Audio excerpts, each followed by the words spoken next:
yang saya muliakan Bante dan teman-teman yang lain gitu ya. Terima kasih atas kesempatan sharing di sini.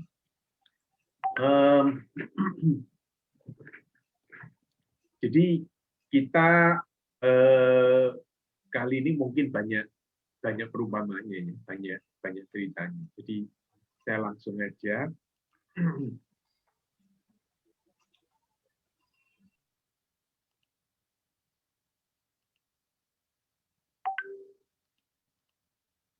Tuh, kok aneh?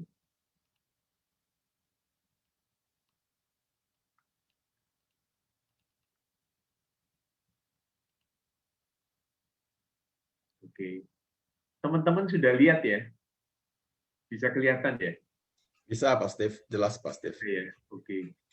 Itu terus terang itu bukan foto saya itu yang ada di sana.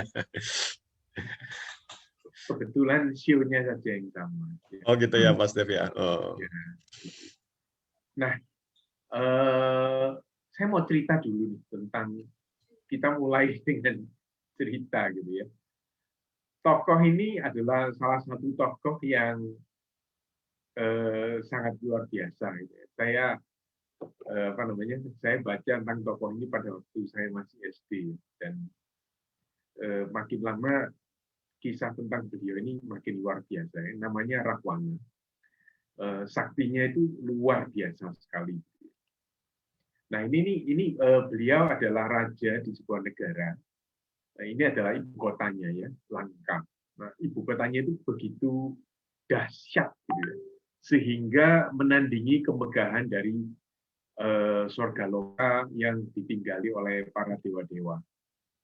Jadi luar biasa kaya orang ini. Nah, dan dia juga begitu sakti gitu ya, sehingga dia dapat menandingi bahkan kekuatan para dewa. Ilmunya rawa rontek, pancasona, macam-macam gitu ya, sehingga dia ini tidak dapat mati ya. Setiap kali ada terjadi apa-apa, tubuhnya bangkit lagi, kepalanya tumbuh lagi. Jadi ini Rahwana luar biasa. Dan dia mendapatkan ini setelah dia meditasi selama 10.000 tahun. Jadi kalau teman-teman ingat cerita ular putih, legenda ular putih itu apa ya? Lupa saya namanya. Pai apa? Pai Sucen. Pai Sucen ya, Pai Sucen. Ya. Pai Sucen itu berdoa selama 1.000 tahun. Terus yang ular hijau adiknya itu 500 tahun. Tapi Rahwana ini meditasinya 10.000 tahun gitu ya. Jadi 10 kali lipat, dan berdoanya dia itu dengan kaki satu. Jadi saya ngambil gambar ini dari Google, gambarnya itu katanya Rahwana. Tapi Rahwana itu meditasinya itu kakinya satu gitu ya. Yang satunya diangkat. Gitu. Jadi kita bisa bayangkan gitu. 10.000 tahun dia kakinya diangkat. Kita kalau 10 menit kakinya diangkat sudah langsung gatel gitu. Tapi dia 10.000 tahun. Jadi ini pasti dongeng. Atau orang ini luar biasa sekali ya. Dan dia menguasai karena dia pada waktu itu hidupnya sebelum Buddha lahir, maka yang dia pelajari itu adalah Weda, ya, bukan Tripitaka. Dan dia menguasai itu sama hebatnya dengan para dewa-dewa pada saat itu. Nah, sayangnya orang ini tidak dapat menahan nafsu. Gitu. Dia sudah punya, seperti yang tadi kita ketahui, dia sudah punya negara yang sangat makmur luar biasa, karena dia adalah seorang raja yang sangat dihormati oleh rakyatnya. Dan dia sudah punya banyak istri, ya. Permaisurinya itu Mandodari itu sangat bijak gitu. Namun ketika dia melihat istri seseorang ya, yang namanya Sita, itu dia tidak dapat menahan nafsu gitu. Sehingga dia berani sekali menculik istrinya orang ini gitu. Kemudian sama dia dibawa balik ke negaranya ya, di India. Nah, negaranya adalah Sri Lanka ya. Nah, dia menculik si Sita ini dari India, dia bawa terbang ke Sri Lanka. Di tengah jalan dia ketemu sama Jatayu. Ini adalah raja para burung ya. Kemudian Jatayu kebetulan temennya ayahnya Sita, kemudian dia diserang sama Rahwana. Jatayu ini terus kemudian dibunuh gitu ya, karena dia begitu kuat. Nah, selesai dia tiba di istananya, ya semua saudara-saudara, sahabat-sahabatnya itu memberitahukan kepada dia, gitu, ngapain kamu ngambil istrinya orang, gitu ya, kembaliin dong, gitu ya. Wibisana itu tuh adalah adiknya, Kumbakarna itu juga adik ya. Kumbakarna ini unik ya, kalau kita lihat orang itu ukurannya cuma segitunya Kumbakarna, jadi dia besar sekali Kumbakarna. Marica yang sangat setia, Mandodari tadi sudah saya sebutkan, istrinya ya, permaisurinya, dan Prasta sahabatnya ya, semuanya memberitahukan hal yang sama. Tapi Rawana tidak mau. Rawana tidak mau, dan akhirnya oleh Rama dengan bantuan para monyet ya, maka mereka menyerbu ke Lanka dan terjadilah peperangan yang sangat seru, dan saudara-saudaranya Rahwana yang sudah menasihati dia itu sampai turun tangan. Ya, ini yang digambar yang besar itu adalah Kumbakarna ya, yang besarnya seperti gunung. Itu pada akhirnya meninggal. Yang sebelah kanan itu adalah Indrajit, itu anaknya yang juga bisa mengalahkan dewa. Pada akhirnya juga harus meninggal. Nah, istana kota yang keemasan dari Lanka, itu Golden City of Lanka, itu terbakar habis. Setelah semua tewas, gitu, setelah semua saudara-saudaranya tewas, anaknya tewas, sahabat-sahabatnya tewas, gitu, istananya hancur, ya, baru Rawana menyesal, ya, baru menyesal. Hanya demi seorang seorang wanita ya, yang memang luar biasa wanita, tapi kan sudah punyanya orang, gitu ya, istri, gitu ya, istrinya orang. Jadi akhirnya keesokan harinya setelah dia berperang melawan Rama, ini digambarkan di sini, Rawana itu kepalanya 10, tangannya 20, dan kemudian dia sedang dipanah oleh Rama.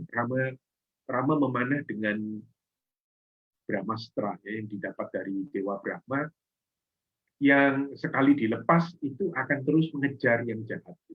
Tapi kalau itu dilepas untuk orang baik, maka Brahmastra itu akan kembali. Dan ternyata Brahmastra ini mengejar Rahwana terus sampai kemudian Rahwana jatuh, ya, jatuh, dan kemudian tubuhnya ditindih gitu ya, di bawah Bukit Sigiriya. Hari ini bukit ini masih ada. Sebetulnya ini difoto lewat satelit ya. Dan tubuhnya Rahwana itu ada di bawah bukit ini di Sri Lanka sana. Sampai hari ini masih di situ. Sudah kira-kira 8.000 tahun ya. Jadi lebih lama dari Sun Gokong. Sun Gokong itu kan juga ditindih oleh gunung ya, tapi ditindih 500 tahun kemudian Bodhisattva Avalokitesvara lewat gitu. Kalau ini sudah 8.000 tahun dan kayaknya nggak akan ada yang lewat gitu. Jadi seterusnya masih akan ada di sana. Jadi sayang sekali ya, sayang luar biasa. Nah, dari korban itu, dari peperangan itu 1,5 juta ya prajurit Sri Lanka meninggal dan 1 juta monyet. Jadi ini, dan Rahwana pun tidak pernah berhasil sebetulnya ya, untuk merayu Sita gitu ya. Sitanya itu menolak 100%. Jadi tapi Rahwana tetap mau, sampai dia membunuh 2 orang anaknya. Terus kemudian kepalanya ditunjukin Sita. Ini lihat si suamimu sama adiknya suamimu ya. Sampai dia harus membunuh orang untuk membujuk Sita. Nah, itu teman-teman itu adalah cerita yang pertama gitu ya. Ini adalah cerita yang kedua. Sama juga gitu ya. Ceritanya adalah seorang pangeran yang mencuri istri orang lain lagi. Tapi terjadinya 4.000 tahun setelah terjadinya kejadian di atas lagi itu. Nah, untuk teman-teman yang lagi mendengarkan ya, terus kemudian kebetulan sedang demen sama istrinya orang lain, itu 2 cerita ini cocok ini untuk peringatan ya. Jangan suka sama istrinya orang lain. Hati-hati ya Pak Steve ya. Harus hati-hati. Istrinya orang lain yang disenangi sama cowok lain juga mesti hati-hati ya. Ini pelajaran yang penting. Ini adalah Eris ya. Eris apa namanya? Eris ini adalah dewi penyebar masalah. Ya. Pada saat itu para dewa sedang pesta dan kemudian karena Eris ini suka menyebar masalah, maka dia tidak diundang. Dia marah sekali, maka dia masuk ke ruangan itu sampai ruangan pesta itu berhenti, ya sepi dan mereka merasa kaget kok dia datang dan tanpa ngomong apa-apa dia ngomong kalian kok berani tidak mengundang saya. Terus kemudian dia melemparkan apel emas bertuliskan til kalisti, gitu ya, bahasa Yunani. Ini adalah apel emas yang luar biasa indah, gitu, yang memang oleh Eris disimpan, dibuat ya untuk melawan para dewa yang berani melawan sama dia. Nah, artinya til kalisti itu adalah untuk wanita yang tercantik. Nah, mendadak pesta itu jadi heboh, gitu ya, karena 3 wanita tercantik di pesta itu jadi berebut apa namanya emas ini, gitu ya.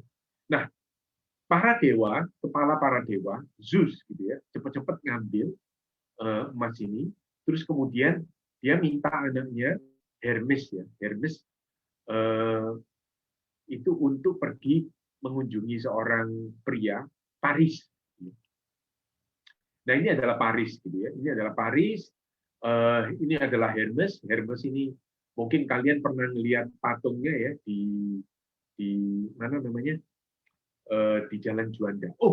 Sorry, saya kira kita di Jakarta. Ada di apa namanya di Samarinda. Oke. Nah ini Hermes ya. Dia memberikan emasnya. Terus ini adalah Paris. Gitu. Paris ini sebetulnya pangeran gitu ya. Terus kemudian ketiga wanita ini muncul. Dia bilang berikan kepada saya, gitu ya. Apa namanya apel emas itu. Ini adalah Athena, dewi kebijaksanaan. Ini adalah Hera, ya, ibu para permaisuri dari Zeus, dan ini adalah Dewi Venus. Dewi Venus ini adalah dewi kecantikan dan dia punya anak Cupid. Ya. Cupid ini adalah dewa asmara. Ya. Kalau kita suka melihat gambarnya itu, Cupid lari kemana-mana, mana sana, mana sini, ini. Jadi kalau misalnya ada teman-teman yang jatuh cinta, gitu ya, itu konon karena dipanah sama Cupid. Nah, jadi panah ini, gitu ya. Terus ketiga dewi ini meminta apel itu, dan Hera menjanjikan akan memberikan power. Gitu. Kalau kamu berikan kepada saya, maka saya akan berikan kamu power yang belum pernah kamu miliki. Kan kamu miskin. Athena akan memberikan wisdom, ya, dia akan memberikan apa namanya wisdom, kemampuan, ya, keterampilan yang tidak pernah ada sebelumnya. Dan bagaimana dengan Dewi Kecantikan? Apakah dia akan memberikan ketampanan? Ternyata tidak. Gitu ya. Jadi Dewi Venus ternyata menjanjikan wanita tercantik di dunia. Dan Paris ini kan putra raja ya. Kalau power dia nggak begitu suka. Gitu ya. Wisdom dia agak males. Gitu.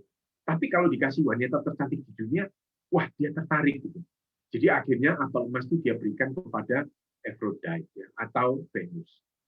Nah, kemudian Venus memberikan dia Venus ngasih tahu, gitu. Wanita tercantik di dunia adalah Helen, istri dari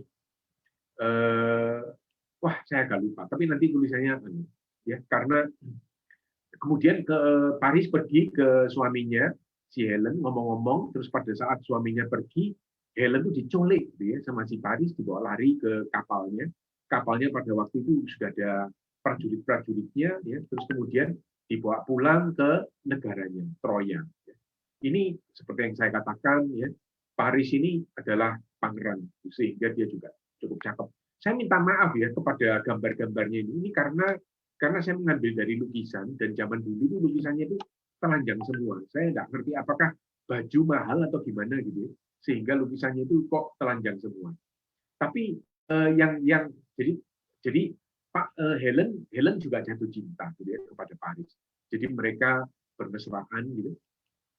Nah, suaminya nggak terima gitu ya, suaminya nggak terima, kemudian pada saat dia mendapatkan Helen itu sebetulnya suaminya itu bersaing ya, dengan ratusan pangeran gitu, dan siapa yang mendapatkan Helen sudah dijanjikan kalau sampai ada yang berani merebut Helen, maka semua pangeran itu akan bersama-sama mendukung dia melawan penculik ini. Nah, ini ternyata betul-betul terjadi, dan 1080 kapal sebetulnya, bukan 1080 kapal Yunani itu berlayar menuju negara Troya. Nah, di negara Troya itu ada satu pahlawan yang luar biasa. Namanya sorry, Hektor. Hektor ini adalah kakak kandungnya Paris. Dan dia ngomong, Paris, gila kamu. Kamu apa-apaan gitu ya? Kamu kurang cakep apa? Kenapa kamu harus ngambil istrinya orang gitu? Begitu juga Priam. Priam adalah raja di Troya, itu juga marah-marah sama anaknya. Ya, kemudian kakaknya Cassandra itu juga marah sekali ya sama Paris. Tapi Paris ngomong, ya saya sudah senang gitu. Terus Helennya juga senang sama Paris gitu ya. Nah, ini adalah barisan itu sudah siap ya. Yang sebelah kiri itu adalah barisan dari Yunani, yang sebelah kanan itu adalah pasukan Troya, dan terjadilah pertempuran habis-habisan ya, tahun 1250 sebelum Masehi. Jadi kira-kira 700 tahun gitu ya, sebelum 700-800 tahun sebelum Buddha lahir terjadi peperangan ini. Nah, Hektor yang pahlawan yang luar biasa ya, itu membunuh Patroclus. Patroclus itu adalah pahlawan dari Yunani. Nah, Patroclus ini cilakanya itu adalah sahabat akrab pahlawan yang sudah ditakdirkan tidak ada yang menang gitu ya, melawan dia. Siapa? Achilles gitu ya. Achilles marah sekali karena sahabatnya dibunuh, dia balas membunuh Hektor. Kemudian ketika kakaknya meninggal, Paris sedih sekali, tapi dia siapa yang bisa mengalahkan Achilles? Nggak ada. Gitu. Akhirnya Paris berhasil membunuh Achilles dengan bantuan dari Venus, ya, Aphrodite yang telah mendapatkan apelnya tadi. Itu. Jadi kalau Paris sendirian nggak akan bisa mengalahkan Achilles. Nah, Menelaus, oh ya, ini adalah suaminya Helen ya. Menelaus akhirnya yang mengalahkan Paris, tapi yang membunuh Paris nanti adalah seorang dewa, Philoctetes. Nah, kemudian bagaimana dengan Helen? Helen akhirnya minta maaf kepada suaminya dan dia kembali ke Yunani. Nah, yang mati berapa ya? 25.000 ksatria, ya, segitu. Dari 100.000 Troya, dari 100.000 prajurit Yunani. Ya. Ini adalah korban dari dari Paris yang menculik Helen. Ya. Nah, Paris cakep, Helen cakep, gitu ya. Dan pertanyaannya adalah, kok bisa sih ya? Kok bisa? Rahwana begitu buta ya akan nafsunya kepada Sita, dan Paris begitu buta oleh nafsunya kepada Helen. Nah, apakah kita buta kalau hanya ketika kita melihat wanita cantik, atau apakah wanita cantik itu buta kalau melihat cowok yang cakep? Enggak, ternyata. Ya. Ini adalah abad 17. Ini ada tulip ya. Sampai sekarang tulip ini pun masih ada. Tulip ini dihasilkan di Belanda. Pada abad 17 itu tahun 1650-an gitu. Itu tulip itu mendadak populer banget gitu. Diimpor habis-habisan oleh Turki, oleh negara-negara yang sangat kagum kepada tulip, sehingga harganya itu naik luar biasa, terutama yang namanya Gouda tulip ya. Gouda tulip ini coba Anda lihat gitu. Harganya itu ketika lagi puncak-puncaknya itu kalau dirupiahkan itu 11 miliar gitu ya. Tulip, jadi tumbuh-tumbuhan yang bisa tumbuh itu tuh harganya sampai 11 miliar 250 juta gitu. Gila banget. Akhirnya semua orang Belanda pada saat itu beli tulip, ya, makin lama makin naik, makin lama makin naik, semua rebutan beli karena mereka tahu bahwa toh kalau diekspor maka tulip itu tetap akan laku gitu, tetap akan laku. Ternyata tidak demikian. Memang harganya naik luar biasa ya, tahun 1634, 1635 itu masih oke, 1636 kemudian melesat dan pada suatu titik,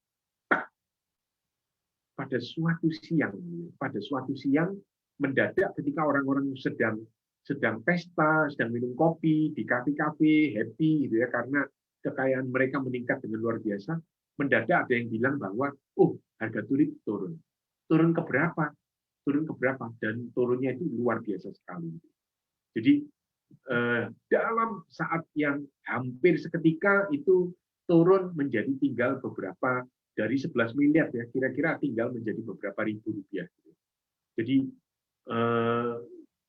jutaan orang pada waktu itu kehilangan rumahnya, kehilangan peternakannya, kehilangan semuanya ya, hanya untuk masa tulip ini. Cerita yang terakhir adalah tokoh yang dianggap sebagai manusia dewa, gitu ya. Saking pinternya, ya, saking pinternya. Nah, orang ini adalah Newton, ya. Newton dia yang sama seperti kita ya, pada waktu itu Newton adalah orang Inggris. Ini terjadi pada abad 18. Dia oleh keluarganya dia ditaruh di desa karena lagi pandemi waktu itu. Jadi sama seperti kita saat ini. Dan kemudian pada saat nganggur itulah Newton menemukan hukum gravitasi, hukum optik dan lain-lain. Sampai hari ini teman-teman yang belajar gitu ya pasti mendengarkan nama ini. Reputasi Newton baru dikalahkan oleh Einstein baru 100 tahun yang lalu pada ketika Einstein menemukan hukum relativitas. Nah, jadi zaman itu pada waktu Newton hidup itu pun Newton sudah kaya sekali. Ketika dia sudah berusia sekitar 70 tahun, maka Newton mendengar tentang perusahaan ini, South Sea Company. South Sea Company ini sahamnya naik, ya. Maka dia invest sedikit. Tahun 1979 dia invest, dan ternyata harga sahamnya itu naik luar biasa. Naik hampir 2 kali lipat. Ya. Terus kemudian sama dia dijual, baru dijual, teman-temannya cerita gitu kepada Newton. Waduh, saya untung gitu ya. Dan Newton mulai bimbang. Nah, ketika Newton pergi nonton film, ketika dia nonton opera, maka pada saat istirahat itu seorang pengunjung opera bilang sama Newton, gitu, aduh, dia bilang, gila, itu tuh saya lihat pembantu saya. Gitu. Jadi pada zaman itu antara tuan dan pembantu itu jaraknya itu luar biasa sekali. Gitu. Saya lihat, lah kok pembantu saya itu kok malah nonton opera itu di tempat yang begitu mahal, gitu. Jauh lebih mahal dari tempat saya. Gara-gara dia beli saham South Sea Company. Gitu. Jadi wanita ini bilang, saya besok akan beli saham itu lagi. Begitu mendengar cerita ini, Newton langsung besoknya tanya temannya, masih bisa beli enggak? Dia beli lagi. Nah ini masuk lagi. Pada waktu itu harganya sudah naik sekali. Nah beberapa saat kemudian mulai turun, dan bless, dia turun pada saat harganya itu di tempat. Jadi dia beli 700 gitu ya, dia jualnya 300 lebih. Nah, uangnya habis, semua tabungannya dia pada waktu itu kalau saya nggak salah dalam usia 70 lebih itu tabungannya dia mungkin untuk uang kita hari ini adalah 30 miliar. Gitu. Habis tinggal beberapa. Gitu. Jadi habis. Nah, ini pertanyaannya adalah ini Rama ya. Ini Rama ini pada waktu ditinggal Sita gitu dia juga kepengen bunuh diri sampai harus dipegangi sama adiknya, jangan bunuh diri. Nah teman-teman, jadi ini adalah emosi ya. Mengapa orang-orang yang begini luar biasa tidak dapat mengalahkan emosinya? Jadi apa yang mencocok hidup kita teman-teman itu adalah emosi kita. Jadi mungkin teman-teman pernah mengalami gitu ya, apa namanya, benci sekali sama seseorang, mungkin pernah disakiti, Anda marah sekali sehingga Anda lupa ya, Anda lupa semua ajaran Buddhisme. Anda mungkin pernah pergi ke pesta gitu ya, terus mungkin Anda melihat ada makanan yang begitu enak yang Anda sudah tunggu-tunggu, terus kemudian makanannya itu cuma tinggal satu gitu. Dan dengan melupakan segala-galanya mungkin langsung pergi ke makanan itu, langsung Anda ambil gitu. Dan macam-macam yang lain gitu. Jadi mengapa orang-orang yang begini luar biasa tidak dapat mengalahkan emosinya? Konon teman-teman, jadi pertanyaannya begini, gitu ya. Bukankah manusia itu punya akal pikiran, gitu kan? Kenapa kayak Rahwana ya sudah dikasih tahu oleh macam-macam orang-orang yang mencintai dia, kenapa dia tidak kembaliin aja Sita? Ya, toh Citanya juga tidak mau sama dia. Kenapa Paris tidak mengembalikan Helen? Padahal dia sudah tahu bahwa ada berbagai ramalan. Kenapa sih Rama yang begitu dahsyat mau bunuh diri? Kenapa Newton yang begitu pinter dia sampai ikut-ikutan padahal dia tahu bahwa tidak mungkin gitu ya, harga saham itu seperti itu.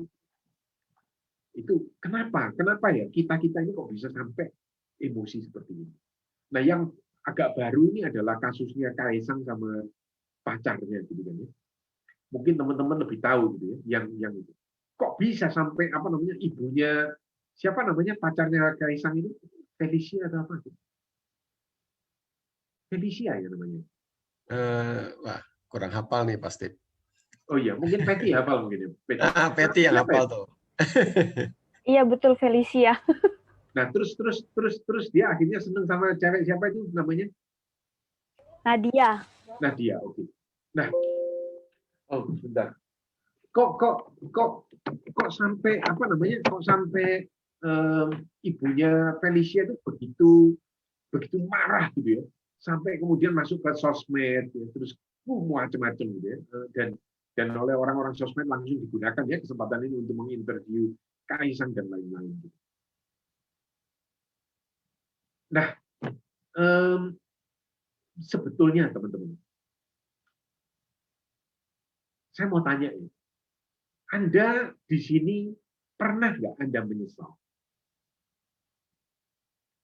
Pernah nggak Anda menyesal? Anda punya penyesalan nggak dalam hidup Anda? Atau semuanya itu begitu indah dalam hidup ini? Pasti ada, Pak Steve. Pasti ada ya. Kalau kita bisa kembali ke masa lalu, gitu ya, apakah ada yang akan kita perbaiki? Pasti ada, gitu ya, yang akan kita perbaiki.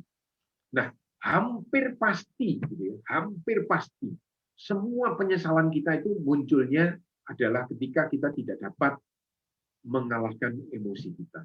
Bahkan ketika kita telah menekuni ya, ajaran Buddha bertahun-tahun sekalipun, kita bisa kalah. Gitu. Jadi kembali ke otak. Gitu. Bukankah manusia ini punya otak? Gitu. Beberapa orang dari kita yang memang nggak punya otak, apa boleh buat untuk orang-orang seperti itu. Tapi sebagian besar orang punya otak. Gitu. Nah, kenapa otak kita ini kok tidak bisa menandingi? Gitu. Kok tidak bisa menandingi emosi kita?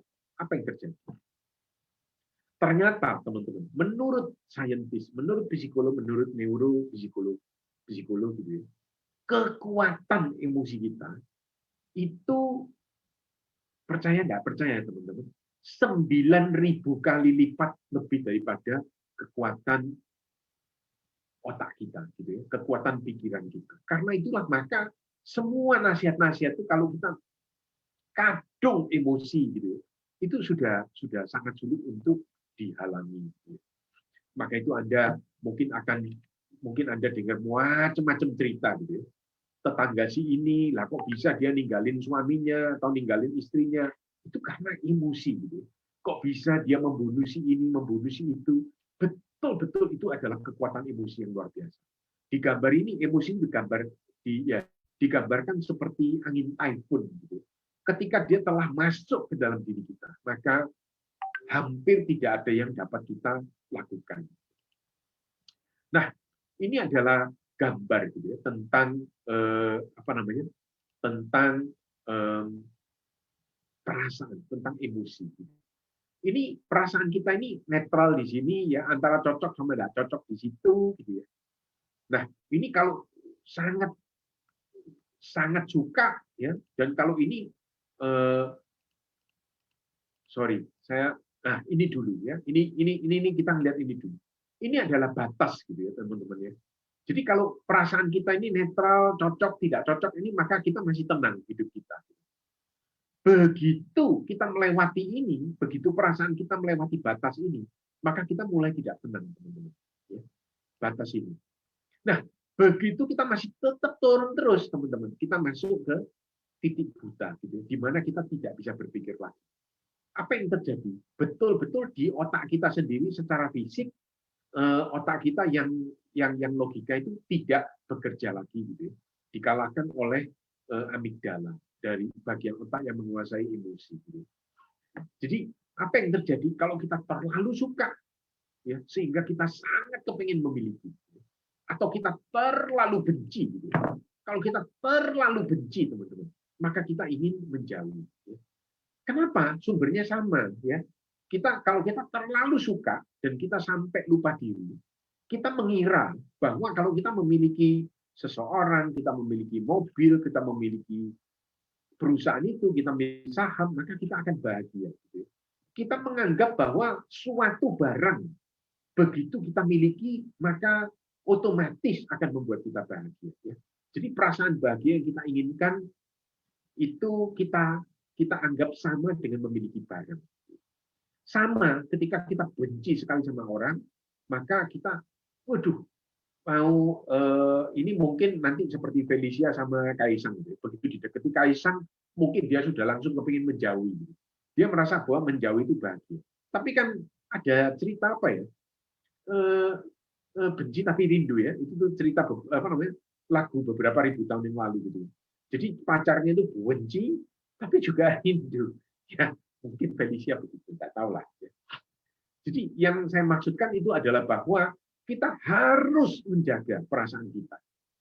Jangan sampai melewati ini, teman-teman. Begitu kita sudah mulai cocok, ya, mulai seneng, nah kita mesti mulai hati-hati. Kalau tambah lama tambah seneng, teman-teman, hati-hati ya. Ini mulai menciptakan lobang, ya, menciptakan lobang. Kalau kita tidak suka, terus makin lama makin tidak suka, ini mulai menciptakan dosa. Ya. Dua ini sangat-sangat berbahaya. Dan tentu saja kita melakukan keduanya ini karena kita ignorant, ya, moha, ya, kita tidak mengerti, ya. Nah, jadi di Salatha Sutta itu dikatakan, ya, kalau sesuatu di luar itu tidak terjadi sesuai dengan keinginan kita sehingga kita tidak bahagia, itu adalah yang dikatakan oleh Buddha sebagai meluncurnya anak panah yang pertama, ya. Nah, ini keinginan yang menggebu-gebu, ya.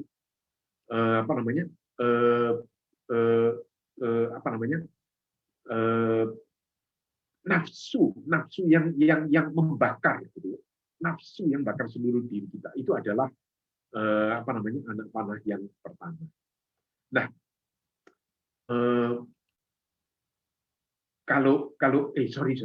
jadi kalau sama juga kalau misalnya kita divaksin gitu ya, terus kemudian kita sakit atau kemudian kita ini adalah anak panah yang pertama. Kalau yang seperti dialami oleh Newton gitu ya, ketika sahamnya jatuh gitu ya, itu tuh adalah anak panah yang pertama. Ketika Helen, ketika Paris melihat Helen dan dia melihat begitu cantik tapi dia tidak punya, adalah anak panah yang pertama. Ya. Jadi itu adalah penderitaan yang berasal dari luar. Ini tidak terhindarkan. Selama kita hidup, begitu sejak kita bisa berpikir, sejak kita berumur 4 tahun, bahkan sebelum itu, ya, ketika bayi ingin susu, makan, ingin bersih, itu sudah penderitaan yang berasal dari luar. Nah, tapi Buddha mengatakan, gitu ya, Buddha mengatakan ada penderitaan yang kedua. Ya. Nah, ketika cemas, marah, mengeluh, meratap, berduka, ya, ini adalah anak panah yang kedua. Dan ini kita mulai ketika kita sudah mulai bisa merasakan hal itu. Ya. Jadi untuk kita mungkin sejak kita berumur 4 tahun itu kita mulai, teman-teman. Ya. Ketika kita mengalami sesuatu dan kita mulai menjadi sedih, gelisah, segala macam. Nah, ada beberapa emosi yang sulit sekali untuk dibendung, teman-teman ya. Ini nafsu, ya, nafsu. Ini kepingin banget. Iri, ya, kepingin banget, tapi orang lain yang punya. Ya. Ini emosi yang sulit dibendung. Marah, gitu ya, karena akhirnya kita tidak dapat. Gitu. Atau apa yang kita inginkan itu dihalangi. Jengkel, sama. Gitu. Kemudian cemas. Nah ini ketika kita punya masalah, ya, atau kita expect bahwa akan ada masalah yang terjadi, sedih karena akhirnya kita alami, takut, gitu, dan kemudian menyesal. Ini adalah emosi-emosi negatif, teman-teman ya, yang sangat sulit dibendung. Dan kapan ini terjadinya? Yaitu ketika kita sudah masuk melewati batas yang tadi.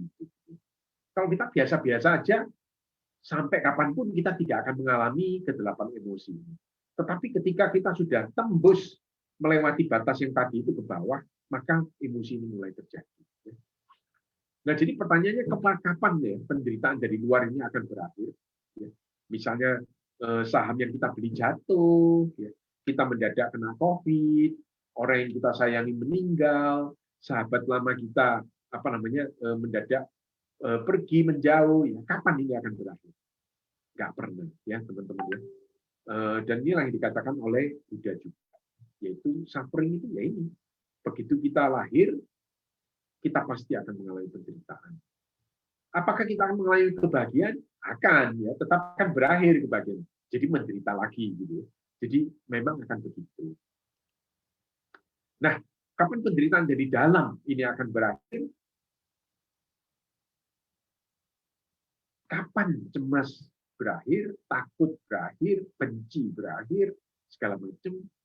Jawabannya adalah seharusnya tidak perlu mulai. Ya. Ini yang dikatakan oleh Buddha. Seharusnya tidak usah sampai masuk gitu ya panah yang kedua ini. Tidak perlu mulai dan tidak perlu berakhir. Ya. Kalau tidak mulai, kenapa harus berakhir? Nah, jadi bagaimana cara kita mengalahkan emosi yang negatif? Yang pertama, yang paling sering dilakukan oleh orang-orang itu adalah ditekan. Ini gambarnya adalah istri yang dikritik sama suaminya, ya, dia jengkel sekali, padahal mungkin ya suaminya itu juga nganggur, tapi ngeritik terus, jengkel.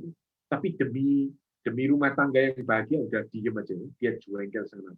Nanti ketika suaminya sudah pergi atau apa, dia bakal telepon gitu ya ke temannya dan dia akan cerita ya, marah-marah. Sama, kalau ada teman-teman di sini yang sudah pernah kerja gitu ya, maka terus kita kemudian dikritik oleh bos kita, maka kita akan menahan diri, ya kita akan menekan emosi. Padahal bos kita itu tidak pernah datang, ya nggak ngerti gitu kan misalnya, ya. Atau dia dihasut gitu ya oleh teman kita yang iri sama kita, macam-macam yang bisa terjadi. Dia datang langsung marah-marah, apalagi kita dimarahi di depan umum gitu ya. Dan kita tidak berani kan sama bos karena kita takut gajinya nanti tidak dikirim dan dikasih, jadi kita menekan. Itu yang pertama. Nah, yang kedua apa? Kita melampiaskan emosi, teman-teman. Ya. Ini kita melampiaskan. Udah banyak ya komputer yang rusak gara-gara orang jengkel sama komputernya. Nah, atau ini ya nangis gitu kan ya. Ini adalah emosi yang tidak lagi dapat kita tekan sehingga kita melampiaskan. Gitu. Jadi kita bisa menekan dan kita bisa melampiaskan. Ada yang ketiga, teman-teman, ya, untuk menjaga emosi. Nah, yang ketiga ini adalah menurut saya ya, ini adalah ilmu yang sangat berharga, teman-teman. Tolong dipraktekkan, gitu ya. Karena kalau Anda tidak mengenal ini, Anda akan melakukan salah satu dari yang kedua itu. Ya. Kalau Anda menekan emosi, hampir pasti para ahli mengatakan bahwa kanker itu munculnya dari emosi yang ditekan. Gitu ya. Dan karir yang jelek, musuh yang banyak itu adalah karena emosi yang dilampiaskan. Jadi cara ketiga adalah melepas beban emosi itu, teman-teman. Ya. Cara yang ketiga adalah melepas. Bagaimana caranya melepas? Ya. Bagaimana caranya melepas? Nah, Dan pertama-tama mungkin keuntungannya apa? Gitu ya. Keuntungannya ternyata kalau ini kita lakukan berkali-kali, teman-teman, maka orang-orang akan melihat gitu ya bahwa kita ini kok makin lama menjadi orang kok makin menyenangkan. Gitu ya. Ternyata makin menyenangkan. Terus kita sendiri merasa lebih bahagia, teman-teman. Terus komunikasi kita lebih terbuka, cara kita ngomong jauh lebih menarik bagi orang lain, terus kita mampu memecahkan masalah yang lebih besar, dan akhirnya kita lebih rileks dan percaya diri dalam bertindak. Jadi ini perlu kita perhatikan, meningkatkan kasih sayang pada orang lain. Dan caranya itu teman-teman gampangnya setengah mati. Ya. Jadi pertama, ya, begitu kita mulai jengkel atau begitu kita mulai merasakan emosi, maka rileks. Ya. Ini step pertama yang tidak boleh dilompati. Ya. Rileks, bernafas, gitu ya. Rileks, boleh berbaring, boleh, gitu ya. Rileks. Kemudian yang kedua, kita harus kenali perasaan itu di tubuh kita. Ya. Jadi kalau kita lagi jengkel, gitu ya, kita mengenali, oh, saya jengkel. Nah, perasaan itu seperti virus, gitu. Dia harus ada di tubuh kita, dan kita merasakan kejengkelan. Kita rasakan di mana? Di pundak kah, di leher kah, di perut kah, di mana? Gitu. Karena kita tidak pernah mengenali perasaan itu, maka mungkin kita tidak langsung tahu. Gitu. Jadi cara ini akan membuat kita lebih sensitif. Nah, yang ketiga, setelah kita mengenali itu, sebutkan nama dari perasaan itu. Ya. Jadi rileks, setelah rileks kita menyadari di mana, kemudian kita menyebutkan nama emosi itu. Apakah itu? Ya. Jadi walaupun kita sedang nafsu, sebutkan aja. Ya. Kalau sedih sebutkan, kalau lagi menyesal sebutkan. Begitu teman-teman kita menyebutkan, maka power dari emosi negatif itu langsung drop, gitu ya. Jadi ketiga ini luar biasa. Nah, terakhir ya, itu adalah kita membayangkan bahwa emosi negatif itu terlepas. Gitu. Misalnya kita membayangkan bahwa ini adalah emosi negatif yang lepas. Gitu. Bayangkan bahwa kita sedang sedang menguraikan tali, gitu ya, dan kemudian talinya lepas.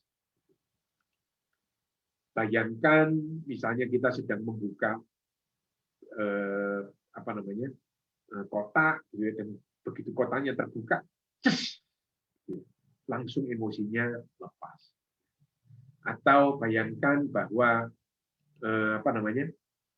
emosi-emosi yang ada di genggaman kita, gitu ya. Ketika kita membuka mata, maka emosi-emosi negatif itu keluar. Ya. Lakukan apa saja, bayangan yang bagi Anda lebih tepat, gitu ya. Nah, teman-teman, mungkin mungkin ada yang ngomong, gitu ya. Kita perlu cari tahu nih dari mana. Ya. Untuk metode ini, teman-teman, kita tidak perlu tahu, ya. Karena kita tidak perlu tahu kenapa emosi-emosi ini bermunculan. Kalau kita baca dari Sutta, maka kita akan mendengar, kita akan membaca bahwa pikiran itu bermunculan dari berbagai sumber. Perasaan juga muncul tanpa kita sadari. Cuman kalau itu perasaan negatif, maka ini adalah metode modern ya teman-teman, supaya perasaan-perasaan negatif itu berhenti menguasai kita, sehingga kita tidak sampai punya tensi, kita tidak sampai punya penyakit jantung, ya, kita berkurang ginjalnya dan lain-lain. Nah, teman-teman. Jadi topik saya ya sudah melewati waktu ya kira-kira 45 menit ya. Jadi itu aja, dan terima kasih banget teman-teman sudah mau mendengarkan. Namo Buddhaya.